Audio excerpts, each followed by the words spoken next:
ಇವತ್ತು ನನ್ನ ಈ 1,00,00,000 ಸೇರಿಸೋ ಜರ್ನಿನಲ್ಲಿ ತುಂಬ ಮುಖ್ಯವಾದ ದಿನ. ಯಾಕೆ ಅಂದರೆ, ನನ್ನ ಈ ಡೈಲಿ ಮಿಸ್ಟ್ರಿ ಬಾಕ್ಸ್ ಸೇವಿಂಗ್ಸಲ್ಲಿ ಇಲ್ಲಿ ತನಕ ಮಾಡದೇ ಇರೋಷ್ಟು ಒನ್ ಡೇ ಹೈಯೆಸ್ಟ್ ಸೇವಿಂಗ್ಸ್ ಇವತ್ತು ನಾನು ಮಾಡಕ್ಕೆ ಹೋಗ್ತಾ ಇದ್ದೀನಿ.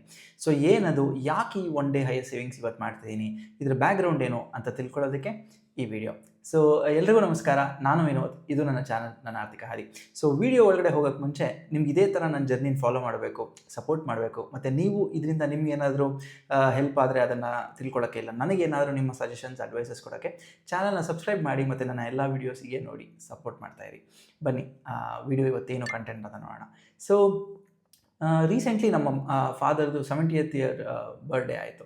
ಸೊ ನಮ್ಮ ಫಾದರ್ ಬಂದು ನನಗೆ ಮತ್ತು ನನ್ನ ವೈಫ್ಗೆ ಮತ್ತು ಮಗುಗೆ to purchase dresses for his birthday ಒಂದು ಟೋಟಲಾಗಿ ಒಂದು 3,000 rupees ಕೊಟ್ಟರು. ಸೊ ನಮಗೆ ಯಾವಾಗಲೇ ಲೈಫ್ ಒಂದು ಆಪರ್ಚುನಿಟಿ ಈ ಥರ ದುಡ್ಡು ಮೂಲಕ ಕೊಟ್ಟಾಗಲೂ ಎರಡಿರುತ್ತೆ. ಒಂದು, ನಾವು ಅದನ್ನು ಸ್ಪೆಂಡ್ ಮಾಡ್ಬೋದು, ಇಲ್ಲ ನಾನು ಹೇಳ್ದಂಗೆ ಇವಾಗ ಅವ್ರು ಬಟ್ಟೆ ತೊಗೊಳ್ಕೊಟ್ರು, ಬಟ್ ಸದ್ಯಕ್ಕೆ ನಮ್ಗೆ ಆ ಪ್ಲ್ಯಾನ್ ಇಲ್ಲ. ಖಂಡಿತ ನಾವು ತೊಗೋತೀವಿ, ಬಟ್ ನಾಟ್ ಇಮಿಡಿಯೇಟ್ಲಿ. ಸೊ ಅಲ್ಲಿ ತನಕ ಸುಮ್ಮನೆ ಆ ದುಡ್ಡು ಎಲ್ಲೋ ಒಂದು ಇಡೋದು, ಇಲ್ಲ ಖರ್ಚು ಮಾಡೋದು ಯಾಕೆ ಅಂತ ಐ ಥಾಟ್ ಈ ಮಿಸ್ಟ್ರಿ ಬಾಕ್ಸ್ ನಲ್ಲಿ ಯಾಕೆ ಸೇವ್ ಮಾಡ್ಬೋದು, ಇಲ್ಲ ನನ್ನ ಈ 1,00,00,000 ಜರ್ನಿಗೆ ಯಾಕೆ ಇದನ್ನು ಯೂಸ್ ಮಾಡಬಾರ್ದು ಅಂತ. ಸೊ ಈ ಥರ ಆಪರ್ಚುನಿಟಿ ಡೈಲಿ ನಮ್ಗೆ ಸಿಗಲ್ಲ. ಯಾಕಂದರೆ ನಿಮಗೆ ಗೊತ್ತು, ದಿನ ನಾನು ಮ್ಯಾಕ್ಸಿಮಮ್ 1,000 ಇಲ್ಲ 1,500 ಈಗ ಮಿಸ್ಟ್ರಿ ಬಾಕ್ಸಲ್ಲಿ ಒಂದು ದಿವಸಕ್ಕೆ ಸೇರಿಸ್ತಿದ್ದೀನಿ ಅಲ್ವಾ. ಸೊ ಈಗ ನನಗೆ ಆಲ್ಮೋಸ್ಟ್ ನನ್ನ ಒಂದು 1,500 ನಾನು ಸ್ವಲ್ಪ ಜಾಸ್ತಿ ಮಾಡಿ 2,000 ಮಾಡಿದೆ, ಮತ್ತು ನಮ್ಮ ಫಾದರ್ ಕೊಟ್ಟಿದ್ದು 3,000ನ ಸೇರಿಸ್ಕೊಂಡೆ.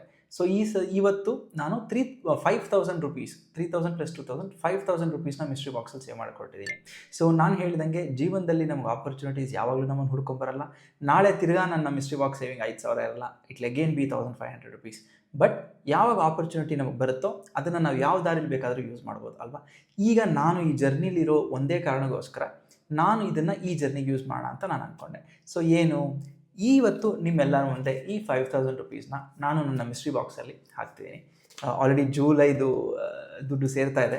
ಇನ್ನೊಂದು 5ರಿಂದ 6 ದಿನ ಆದಾಗ ಮಿಸ್ಟ್ರಿ ಬಾಕ್ಸಲ್ಲಿ ಎಷ್ಟಾಗುತ್ತೆ ಅಂತ ನಾನು ಕೌಂಟ್ ಮಾಡ್ತೀನಿ, ಖಂಡಿತ ನಿಮಗೂ ಗೊತ್ತಾಗುತ್ತೆ ಅಲ್ವಾ. ಸೊ ಬಟ್ ಇವತ್ತು ಒಂದು ತುಂಬ ಖುಷಿ ಕೊಡುವಂಥ ವಿಚಾರ ಏನಂದರೆ, ನಾವು ಆಲ್ಮೋಸ್ಟ್ ಅಂದ್ಕೊಳ್ಳದೆ 3,000 ಎಕ್ಸ್ಟ್ರಾ ಈ ತಿಂಗಳು ಸೇವ್ ಮಾಡಿದ್ದೀವಿ ಇವತ್ತಿಂದ, ಇವತ್ತು ಸಿಕ್ಕಿರೋದ್ರಿಂದ ಅಲ್ವಾ. ಸೊ ಇದನ್ನು ಹೇಳಬೇಕು ಅನ್ನಿಸ್ತು. ನಾವು ಹೇಳ್ತೀವಲ್ಲ, ನಮ್ಮ ಉದ್ದೇಶ ಕರೆಕ್ಟಾಗಿದ್ದು ಒಂದು ಜರ್ನಿಗೆ ನಾವು ತುಂಬ ಸೀರಿಯಸ್ ಆಗಿ ಅದರಲ್ಲಿ ಪಾಲ್ಗೊಂಡು ಅದನ್ನು ಶುರು ಮಾಡಿದ್ರೆ, ಹೇಗೋ ಈ ಥರ ನಮಗೆ ಅಲ್ಲಿ ಇಲ್ಲಿ ಒಂದು ಹೆಲ್ಪ್ ಸಿಕ್ಕಿದಾಗ ಅದನ್ನು ನಮಗೆ ದುರುಪಯೋಗ ಪಡಿಸ್ಕೋಬೇಕು ಅನಿಸಲ್ಲ. ಅದನ್ನು ಇಟ್ಟು ಈ ಜರ್ನಿನ ಇನ್ನೂ ಸ್ವಲ್ಪ ಹೆಂಗೆ ನಮ್ಮ ಗುರಿಗೆ ಸ್ವಲ್ಪ ಹತ್ತಿರ ಆಗೋದು ಅಂತಲೇ ನಮಗೆ ಯೋಚನೆ ಬರೋದು. ಸೊ ಇದೇ ಅದಕ್ಕೊಂದು ಬೆಸ್ಟ್ ಎಕ್ಸಾಂಪಲ್. ಸೊ ಇದು ನಿಮ್ಗೆ ಹೇಳಬೇಕು ಅನಿಸ್ತು. ಸೊ ಈ ಥರ ನಿಮಗೂ ಎಲ್ಲಾದರೂ ನೀವು ಆಕಸ್ಮಿಕವಾಗಿ ಅಂದ್ಕೊಳ್ಳದೆ ಒಂದು ದುಡ್ಡು ಬಂದರೆ, ಆ ಟೈಮಲ್ಲಿ ನೀವು ಏನಾದರೂ ಒಂದು ಸೇವಿಂಗ್ಸ್ ಮಾಡಲಿದ್ದರೆ ಅದನ್ನು ಎಷ್ಟು ಬೇಕೋ ಅಷ್ಟು ನಿಮ್ಗೆ ಇಟ್ಕೊಂಡು ಸೇವಿಂಗ್ಸ್ ಮಾಡೋದು ಅಭ್ಯಾಸ ಮಾಡ್ಕೊಳ್ಳಿ. ಈ ಅಭ್ಯಾಸ ಬರೋದು ಕಷ್ಟ, ಬಂದರೆ ಹೋಗಲ್ಲ, ಖಂಡಿತ ಹೋಗಲ್ಲ. ನಾನು ನಿಮ್ಗೆ ಅದರ ಅಶ್ಯೂರೆನ್ಸ್ ಕೊಡ್ತೀನಿ. ಸೊ ಇದೇ ಇವತ್ತು ನಾನು ನಿಮ್ಗೆ ಹೇಳಬೇಕು ಅಂದ್ಕೊಂಡಿದ್ದು. ಇವತ್ತು ನನ್ನ ಮಿಸ್ಟ್ರಿ ಬಾಕ್ಸಲ್ಲಿ ಆಗಿರೋ ಸೇವಿಂಗ್ಸ್ 5,000. ಈ 5 ತಿಂಗಳಲ್ಲಿ ಇದೇ ನನ್ನ highest one day savings. So next ಇನ್ನೊಂದು ಇಂಪಾರ್ಟೆಂಟ್ ವೀಡಿಯೋ ಜೊತೆ ನಾನು ನಿಮ್ಮ ಮುಂದೆ ಬರ್ತೀನಿ. ಅಲ್ಲಿ ತನಕ ನಾನು ಯಾವಾಗಲೂ ಹೇಳೋ ಥರ ನನ್ನ ಈ ವಿಡಿಯೋನ ನಿಮ್ಮ ಅಮೂಲ್ಯವಾದ ಕ್ಷಣಗಳನ್ನ ಕೊಟ್ಟು ಸ್ಪೇರ್ ಮಾಡಿ ನನಗೋಸ್ಕರ ನೋಡೋದಕ್ಕೆ ತುಂಬ ಧನ್ಯವಾದಗಳು. ಇದೇ ಥರ ನಿಮ್ಮ ಸಪೋರ್ಟ್ನ ಯಾವಾಗಲೂ ನಾನು ಕೊಡ್ತಾಯಿರಿ. ಸೊ ಮುಂದೆ ಇನ್ನೊಂದು ಒಳ್ಳೆ ವಿಡಿಯೋ ಜೊತೆ ನಾನು ನಿಮ್ಮ ಮುಂದೆ ಬರ್ತೀನಿ. ಅಲ್ಲಿ ತನಕ ನಿಮಗೆ ನಮಸ್ಕಾರ ಹೇಳ್ತಿರೋದು ವಿನೋದ್. ಇದು ನನ್ನ ಚಾನಲ್, ನನ್ನ ಆರ್ಥಿಕ ಹಾದಿ. ನಮಸ್ಕಾರ.